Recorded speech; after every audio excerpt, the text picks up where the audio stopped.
قل أوحي إلي أنه استمع نفر من الجن فقالوا إنا سمعنا قرآنا عجبا۔ السلام علیکم ورحمۃ اللہ وبرکاتہ۔ ناظرین، علماء سے روبرو کی مجلس میں آئیے، ہم آپ کا انتظار کر رہے ہیں اور آپ کے اشکالات کو لے کر شیخ ڈاکٹر حافظ عبد المقیت مدنی حفظہ اللہ کے دربار میں ہم پیش کر رہے ہیں۔ شیخ السلام علیکم۔ وعلیکم السلام ورحمۃ اللہ وبرکاتہ۔ ہمارے ناظرین بہت ذہین ہیں ماشاءاللہ، اور بہت ہی غور سے ہماری ہر بات کو نوٹ کرتے رہتے ہیں۔ پچھلے ایپیسوڈ میں آپ نے آصف زدہ کے علاج کے کچھ مراحل کا تذکرہ کیا تھا جی۔ 3 مرحلے کا ورڈ آپ نے استعمال کیا تھا، تو اس میں صرف ایک ہی مرحلے کا ذکر کیا تھا جی۔ تو وہ پکڑ رہے ہیں کہ بھئی آپ نے 3 کہا تھا لیکن ایک ہی بتایا۔ اب آپ کی ذمہ داری ہے، آپ کے سر پر قرضہ ہے کہ وہ 3 میں سے ایک تو بتا دیے، اور 2 کیا ہے بتائیں، ورنہ وہ چانے نہیں دیں گے ہم کو آگے۔ وعلیکم السلام ورحمۃ اللہ وبرکاتہ۔ اللہ آپ کو خوش رکھے، سلامت رکھے، اللہ ہمیں کہنے اور سننے سے زیادہ عمل کی توفیق نصیب فرمائے، آمین یا رب العالمین۔ بجا فرمایا آپ نے کہ 2 مرحلے اور کیا ہیں۔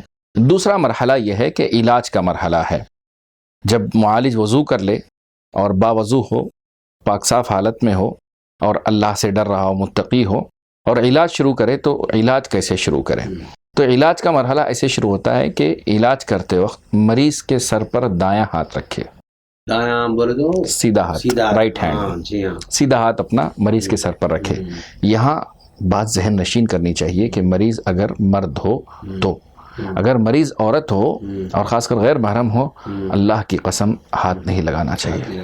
خبردار، ایک نیکی کا کام کرنے کے لیے انسان اگر برا کام کرے تو اللہ رب العزت عزیز ذو انتقام ہے، حرام کام کرنے والوں کو سزا دینے میں اللہ دیر نہیں کرے گا، اللہ ضرور سزا دے گا۔ اور میں اکثر نہیں کہوں گا، بعض معالجین ایسی غلطی کر بیٹھتے ہیں، یا تو بے پردہ عورت کا علاج کرتے ہیں، یا پھر جو ہے کسی غیر محرم عورت کے سر پر ہاتھ رکھ دیتے ہیں۔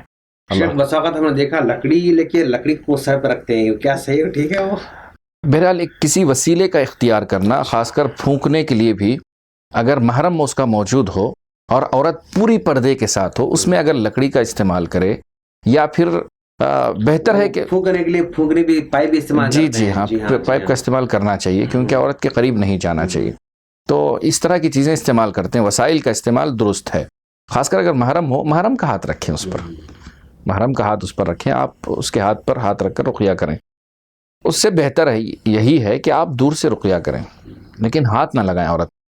تو علاج کا طریقہ یہ ہے کہ مریض کے سر پر ہاتھ رکھا جائے، مرد ہو تو، اور پھر اس کے بعد جو آیتیں وارد ہیں رسول اللہ صلی اللہ علیہ وسلم سے علاج کے تعلق سے، اور مسنون دعائیں، اذکار جو وارد ہیں، وظائف جو معصور وارد ہیں رسول اللہ صلی اللہ علیہ وسلم سے، ان اذکار کو پڑھا جائے۔ تو غالباً کیا ہوگا یہ کہ اگر آصف زدہ ہے انسان، آصف کا شکار ہے، تو اس پر کپ کپی سی طاری ہو جائے گی، کپ کپی سی طاری ہو جائے گی، اور وہ اس کی حالت بدلنے لگے گی۔ 2 صورتیں ہوں گی، یا تو جن حاضر ہوگا یا پھر جن وہاں سے بھاگ جائے گا۔ اگر جن حاضر ہو جائے تو کوشش یہ کریں کہ اس کو حاضر نہ کیا جائے، بلکہ اس کے حاضر ہوئے بغیر ہی آپ علاج مکمل کر لیں۔ بعض صورتوں میں یہ ہوتا ہے کہ آپ مجرد اذان دیں تو جن حاضر ہو جاتا ہے، بالکل صحیح کہہ رہا ہے، صرف اذان سے جن حاضر ہو جاتا ہے۔ اب کپ کپی سی طاری ہو گئی، یا مرگی کا دورہ پڑ گیا اور جن حاضر ہو گیا، تو اس صورت میں آپ سب سے پہلے اسے نصیحت کریں۔ ہمارا اسلام امر بالمعروف اور نہی عن المنکر کی طرف ابھارتا ہے۔ نصیحت کریں آپ اس کو بتائیں کہ اس طرح کسی پر مسلط ہو جانا، حاوی ہو جانا ایک طرح کا ظلم ہے، اور ظلم جائز نہیں ہے۔ اگر وہ بات مان لے، خاص کر مسلمان ہو، جن آپ کی بات مان لے، چھوڑ کر چلا جائے، الحمدللہ۔ اگر کوئی عنید ہو، سرکش ہو، نہ سنے آپ کی بات، جی ہاں، اس صورت میں یہ ہوگا کہ آپ اور دیگر وظائف پڑھیں گے، اور اس سے تکلیف ہوگی، یا تو جان بوجھ، یا تو خود چھوڑ کر بھاگ جائے گا، یا پھر اللہ کی جانب سے اللہ تعالیٰ ایسے اس کو مجبور کرے گا کہ وہ بھاگ جائے گا۔ تیسرا مرحلہ، اگر اللہ نے کسی مریض کو شفا دے دی، الحمدللہ، تو سب سے پہلی بات یہ ہے کہ مریض اور معالج دونوں کو اللہ کا شکر ادا کرنا چاہیے کیونکہ وما بکم من نعمت فمن اللہ، ہر قسم کی نعمت وہ اللہ کی جانب سے ہے. تو شفا دینا یہ اللہ کا فضل ہے، یہ اللہ کا فضل ہے. لہذا معالج کو بھی اکڑنا نہیں چاہیے اور مریض کو بھی یہ نہیں کہنا چاہیے کہ معالج نے شفا دی، بلکہ شفا اللہ نے دی. دونوں کو اللہ کا شکر ادا کرنا چاہیے. دوسری بات یہ ہے کہ مریض کو چاہیے کہ جو غلط کام وہ کر رہا تھا ان سارے کاموں سے دستبردار ہو جائے، توبہ کرے اور ان کاموں کو سرے سے چھوڑ دے. نمبر 3، نیکی کے کاموں پہ آگے بڑھے، اللہ کی راہ میں آگے بڑھے اور عادت ڈال لے نیکی کے کاموں کی، خاص کر صبح شام کے اذکار کی، نمازوں کی پابندی کی. ہر وہ کام جو شیطان سے محفوظ رہ سکتے ہیں، وہ دعائیں اور وہ قرآن مجید کی تلاوت، ان صورتوں کو آپ بار بار ورد کرے اور بار بار پڑھتا رہے. تو یقیناً اللہ رب العزت نیکوکاروں کی مدد کرتا ہے. اللہ رب العزت کا وعدہ ہے وَالَّذِينَ جَاهَدُوا فِينَا لَنَهْدِيَنَّهُمْ سُبُلَنَا وَإِنَّ اللَّهَ لَمَعَ الْمُحْسِنِينَ.